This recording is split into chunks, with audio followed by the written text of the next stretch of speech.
अजय मिश्रा टेरी जो किसानों के हत्यारे हैं, आज जिनको जेल में होना चाहिए, आज इसको उनको जो है पूरी तरह से भाजपा ने टिकट देकर साबित कर दिया कि भारतीय जनता पार्टी की नज़र में सिर्फ कॉरपोरेट अडानी अंबानी हैं। वो जामनगर का एयरपोर्ट जो है वो 10 दिन के लिए या एक इंटरनेशनल एयरपोर्ट बना सकते हैं, क्योंकि अंबानी जी के बेटे की शादी है, देश की शादी है, तो हो सकता है वो 10 दिन के लिए उस पर पैसा खर्च कर सकते हैं। लेकिन किसान को एमएसपी का दाम नहीं दे सकते, किसान को फसल का दाम नहीं दे सकते। किसान को चाहते हैं गरीब रहे और ज़्यादा बेरोजगार हो जाए। 3 काले कानून जो इन्होंने सस्पेंड किए हैं वो आज भी खत्म नहीं हुए हैं। इस 2024 के बाद फिर से अडानी अंबानी के दबाव में फिर से लाए जाएंगे। तो आज ये कॉरपोरेट का जो दबाव है, पूरे अडानी अंबानी की जो सरकार है केंद्र की, जिस तरह से किसानों को 12,000 अरब डॉलर का जो एक कृषि का व्यापार है जो कोविड में भी खड़ा रहा, आज उद्योगपति कॉरपोरेट की पूरी इस पर नजर है। और ये इस तरह के अजय मिश्रा टेनी को तो एक मोहरे हैं जो बना के वो दिखाना चाह रहे हैं कि किसानों को उन्हें कोई फिक्र नहीं है। वो सिर्फ सोचते हैं कि चुनाव में हिंदू मुसलमान, पिछली बार पुलवामा के शहीदों के नाम पे जीत गए, इस बार उनको कहीं ना कहीं लगता है कि हम राम के पीछे छुप के कहेंगे कि 500 साल में हम राम को लाए। जिस राम ने सारी दुनिया का, सारी सृष्टि का सृजन किया, जिसने पृथ्वी जैसे ना जाने कितने अनगिनत ग्रह जिस भगवान ने बनाए हों, उनको एक तुच्छ प्राणी सोचते हैं कि ये लेके आएंगे। ये सिर्फ मार्केटिंग कर रहे हैं, सिर्फ नौटंकी कर रहे हैं, अपने विफलताओं को पिछले 10 साल की छुपाने का जो एक कोशिश था। तो आज वो एक नकली लोकदल को चला रहे हैं। चौधरी साहब का फोटो लगा कर लोगों को आइडियोलॉजी नहीं समझते हैं। कभी वो पहले भी 2009 में बीजेपी के साथ 5 सीटें जीते थे और आज पुनः वो संघर्ष ना करने की स्थिति में वापस भाजपा में चले गए। तो ऐसे समय में जब देश में इतना बड़ा चुनाव हो रहा हो तो इंडिया गठबंधन का साथ देने, देश बचाने के लिए आज लोकदल भारतीय जनता पार्टी और इसके जैन जी के खिलाफ उन सीटों पर लड़ेगा जहां जैन जी लड़ रहे हैं, चाहे वो बागपत हो, चाहे बिजनौर हो।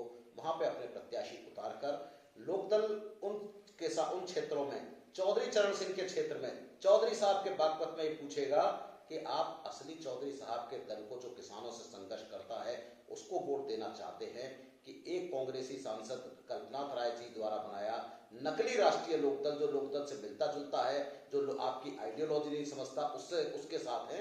तो ये वहां की जनता, वहां का किसान जवाब देगा, बिजनौर का जवाब देगा जो उनको सीट मिल रही है। इन दोनों ही सीटों पर लोकदल की जबरदस्त तैयारी है और लोकदल यहाँ पर चुनाव लड़ाकर, और निश्चित रूप से जानिए कि दोनों ही सीट राष्ट्रीय लोकदल जीतने वाला नहीं है, ऐसा हमारा मानना है। आप आगरा में शामिल होते हैं, इंडिया अलायंस की जो भारत जोड़ो यात्रा है वहां पर होते हैं राहुल गांधी की, वहां पर क्या सीटों को लेकर बातचीत हुई है? और ऐसे में राष्ट्रीय लोकदल के सामने आप लोकदल लेकर एक तरीके से पहुंच रहे हैं, मैसेज क्या है? वो लोकदल है जो एक राष्ट्रीय दल रहा है, वो लोकदल है जिसका गठन स्वर्गीय चौधरी चरण सिंह जी ने किया था, जो देश के प्रधानमंत्री थे। ये वो लोकदल है जिसमें स्वर्गीय देवीलाल जी हरियाणा से, बीजू पटनायक जी उड़ीसा से, कर्पूरी ठाकुर जिनको भारत रत्न मिला वो हमारे मुख्यमंत्री थे लोकदल के बिहार के, और उत्तर प्रदेश में मुलायम सिंह यादव और बड़े बड़े नेता इस लोकदल से थे। तो ये वो ओरिजिनल लोकदल है, असली लोकदल है जो चौधरी चरण सिंह का लोकदल है। वो राष्ट्रीय लोकदल है जो एक नकली लोकदल है जिसका 2-4 सीटों पर कंप्रोमाइज करता है, चौधरी चरण सिंह का नाम लेता है, चौधरी चरण सिंह के परिवार के लोग हैं तो उसका वो फायदा उठा के चौधरी चरण सिंह के नाम को बेचा करते हैं, कभी इधर कभी उधर जाते हैं। तो आज लोकदल पूरी तरह से इंडिया गठबंधन के साथ इन सीटों पर और पूरे पश्चिम में और पूरे हरियाणा से लेके बिहार तक एक जो इंडिया गठबंधन है उसको सपोर्ट कर रहा है कि आज वो असली लोकदल आपके साथ है। और हम 1977 जैसी क्रांति शायद दोबारा इस देश में लाना चाहेंगे, जहां इस देश में सरकार हटाने को संघर्ष होता था और लोकदल आज उस कांग्रेस राहुल गांधी जी के गठबंधन और अखिलेश जी के उत्तर प्रदेश के गठबंधन के साथ मिलकर उत्तर प्रदेश में 80 में से 80 सीटें हराने का भारतीय जनता पार्टी और एनडीए गठबंधन को काम करेगा।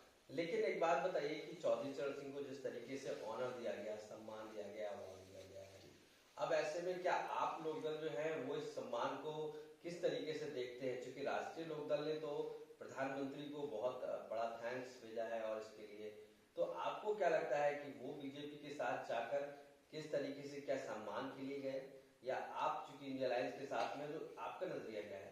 देखिए, जिस तरह स्वर्गीय चौधरी साहब को लोकदल की बहुत पहले से मांग रही है कि चौधरी साहब को भारत रत्न दिया जाए, भारतीय जनता पार्टी की सरकार ने, केंद्र सरकार ने भारत रत्न दिया, हमने उनको धन्यवाद भी दिया कि आपने भारत रत्न दिया। चौधरी साहब को बहुत बहुत धन्यवाद।